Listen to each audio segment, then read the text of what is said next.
It is Sunday, September 15th, 2019, and this is the Product Mentor Talk.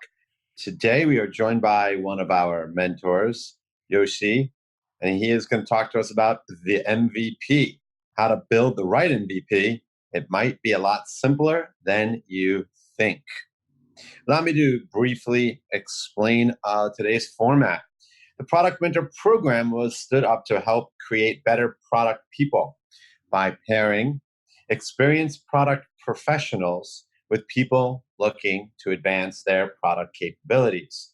Each of the product mentors have many years of wonderful and diverse product experience, ranging from B2B to B2C to hard products and even service-related products. We are also joined today by the current mentees in the session. Everyone just quickly wave hello. Thank you.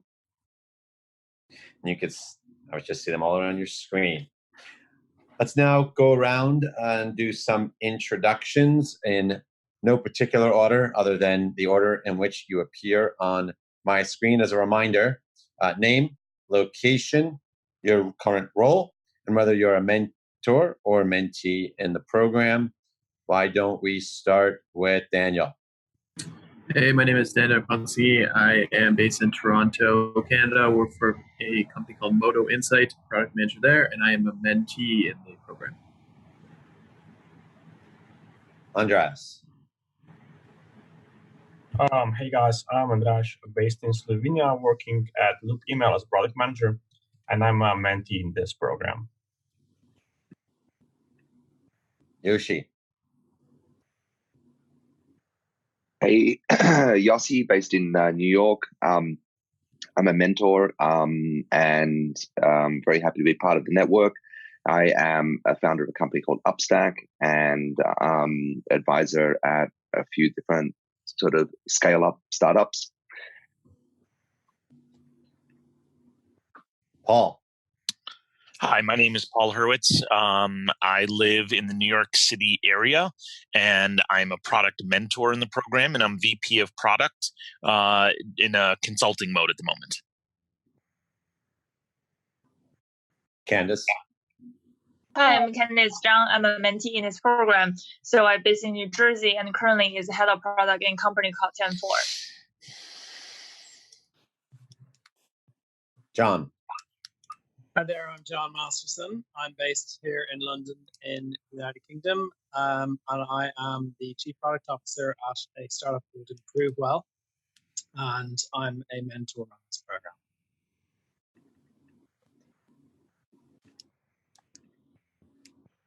Fantastic.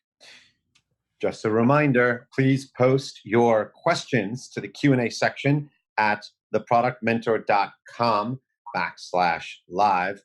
As those questions come in, I will jump in and pass them to our mentor during the talk. Again, that's theproductmentor.com/live for questions. And I am Jordan Bergstrom, head of product at Equip ID, and I'll be your moderator for today's live stream. But at this point, I'm going to pass it over to Yossi, so take it away.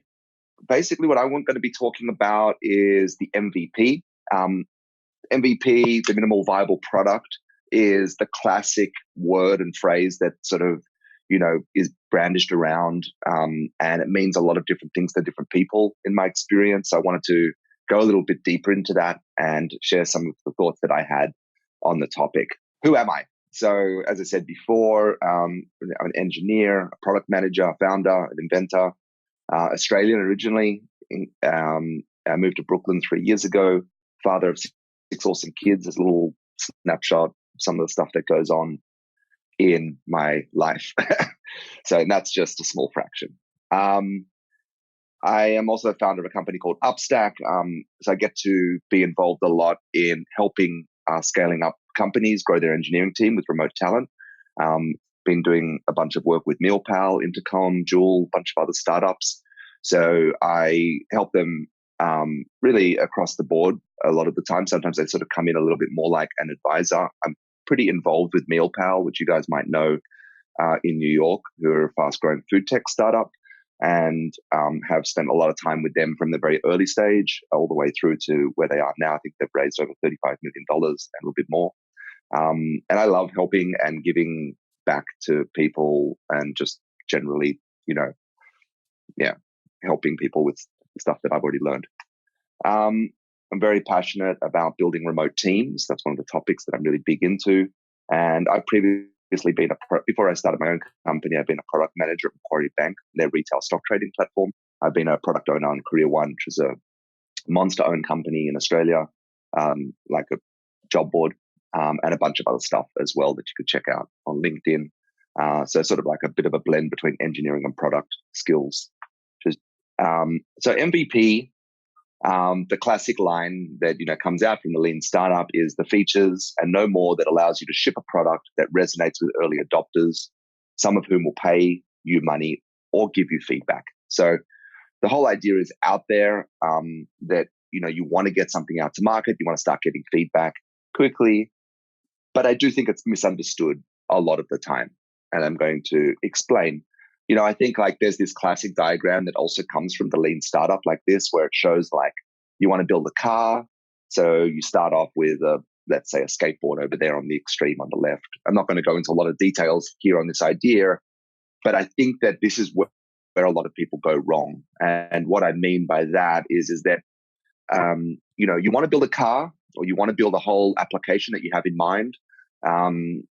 But it doesn't necessarily mean that what you need to build is a little bit of it. It doesn't mean that you need to build 10% of the car in order to start building. Sometimes you might find that you have to build something completely different. You have to start getting some feedback from customers, but what you actually end up building might not be a car, it might be a plane, it might be something completely different. And I think that that's where this talk is going to focus on, and something that I think is sort of a misconception of what the MVP really is. So what I see a lot, when I speak to startups or I speak to people who just come across who might need some advice, is the following. They want it all, and they want it now, right? They want the whole thing. So they've already decided they want to build an app, or they want to build a website. They want to got this specific vision in mind, and they want to build the whole thing, right?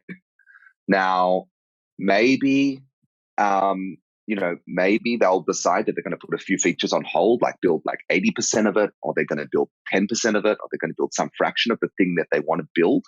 But they think that the MVP, they're throwing around the word MVP, so it means that you can get it out cheaper and quicker, and it's just going to be super easy to get something out there. But they still sort of envisage really the full product, maybe a small chunk of it.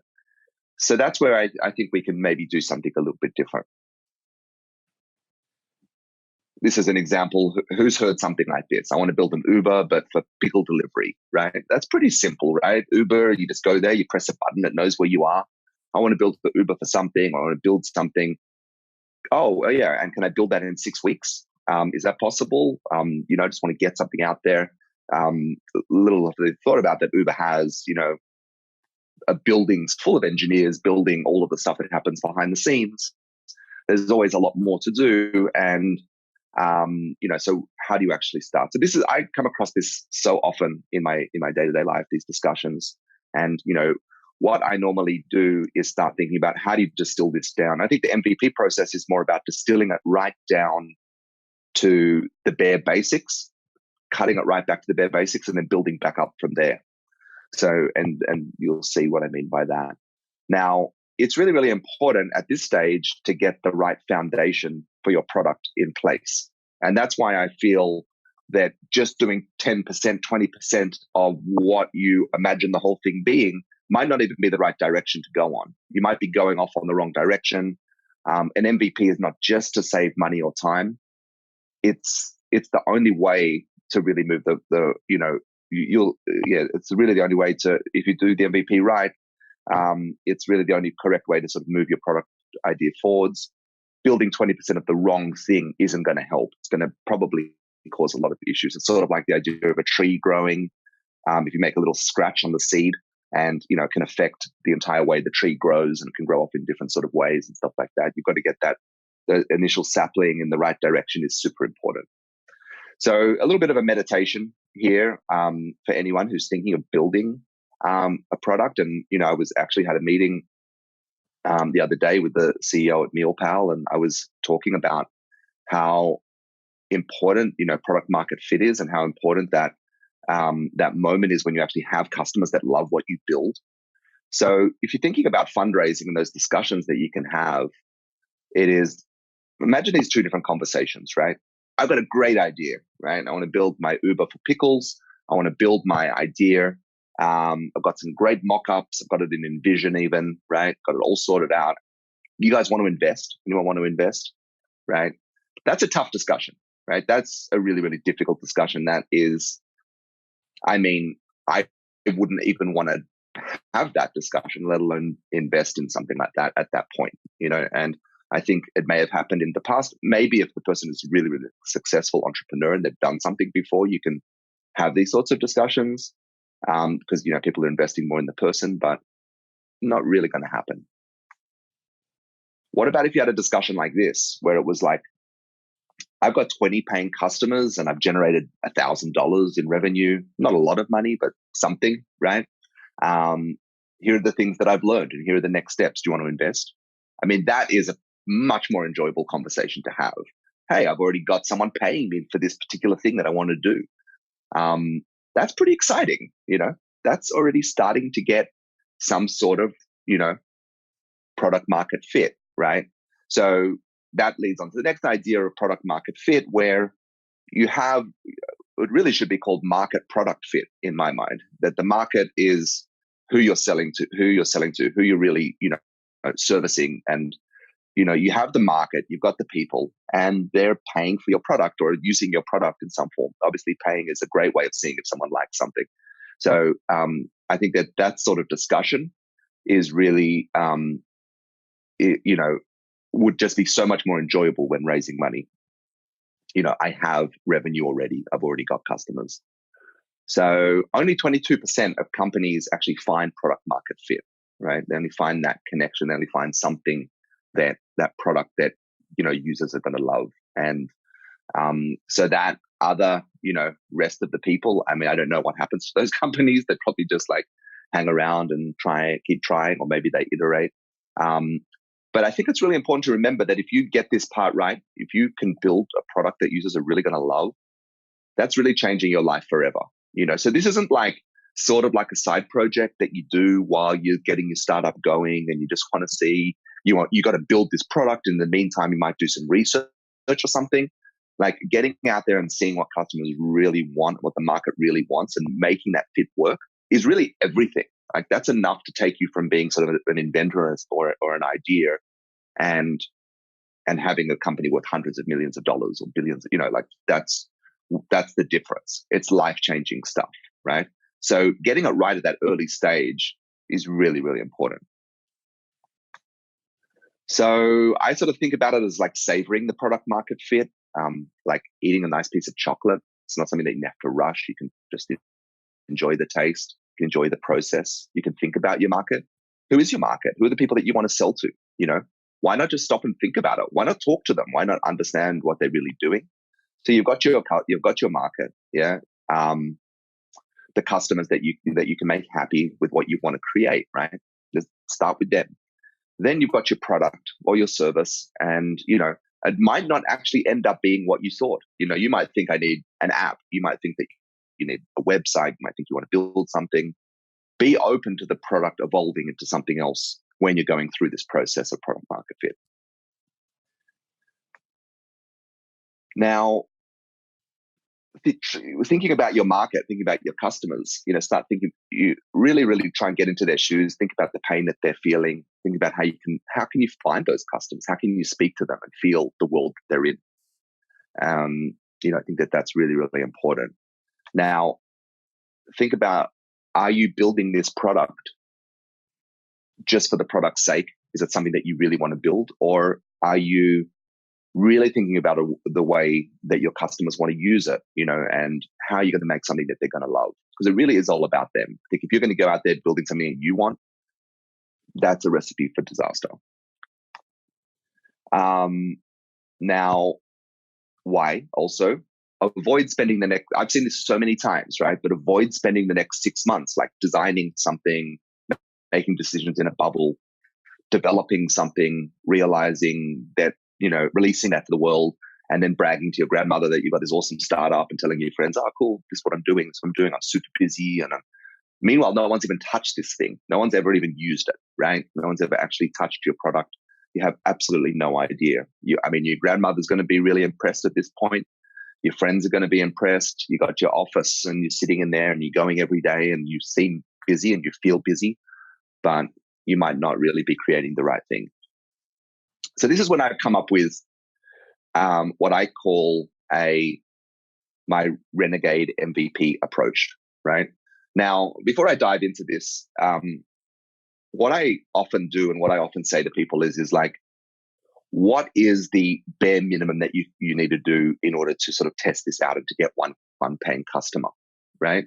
And, it may not be what people want to hear, but there are ways of actually starting to speak to customers super early in the process.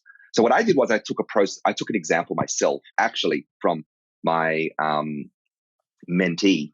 I was like chatting to him and I was like, help me come up with an idea of something, because I actually had tried this on another area and didn't get much of a traction from it on just another concept. And then, so he came up with an idea about house hunters. So basically he was looking for an apartment in the UK and finding it really, really difficult. And so the idea was essentially a concierge service for house hunters. The exact idea doesn't really matter that much. It's really just to make the point about, who is your customer? In this particular case, it's like local people who are looking for an apartment rental. They're feeling the pain. They're trying to find something, and it's tough. There's a lot of competition. There's a lot of houses out there. So I thought, look, let me take that idea. What I would normally say to someone who came along and said, I want to build this, I'd be like, well, why don't you, I don't know, post an ad on Craigslist or give out some flyers and get a 1-800 number and start selling, your idea, right? So what's the basic, the basics that you'd need to be able to get a paying customer for your idea, right? Forget about the whole app you want to build. Forget about the whole website. Maybe just setting up the company, a landing page, a 1-800 number, and a Craigslist ad is all you need to get a customer, right? And you might be able to do that in 2 weeks or like 1 month or 3 days, right? And you might be able to go to your, investors and say to them, hey, I've already got that paying customer. I'm already earning, generating revenue. I'm already profitable for that matter, right? Maybe you don't want to be profitable in case you and we have to be bound by the rules of actually a sound business, right? So that's what we started to do in this, that's what I took the idea from my mentee and I put an ad up on Craigslist, right? So I became a broker, right? This was last week. And I posted it up there and I said, hey, I didn't even know what to do. I was copying and pasting from other ads.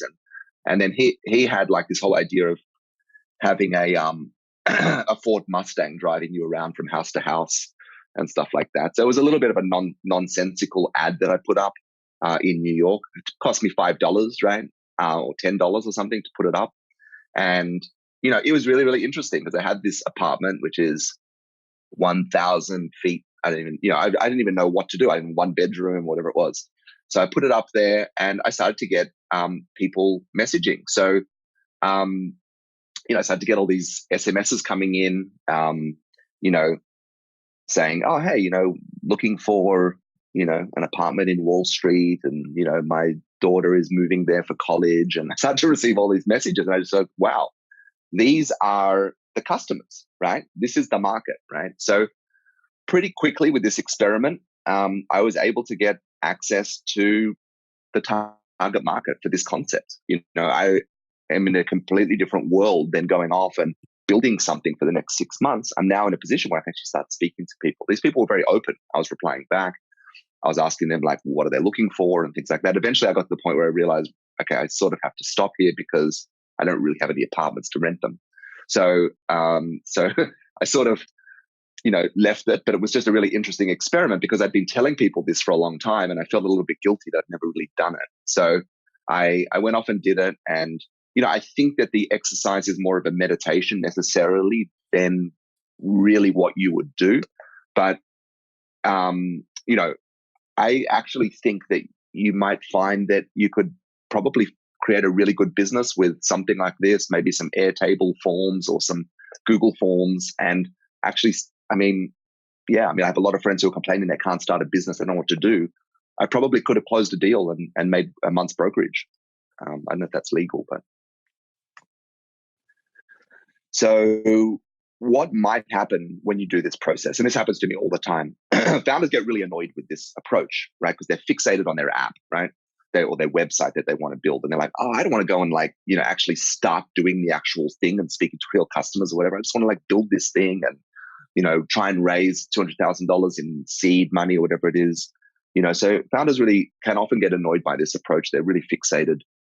But what might happen is that, you really start thinking about what's really needed, what you actually really need to do.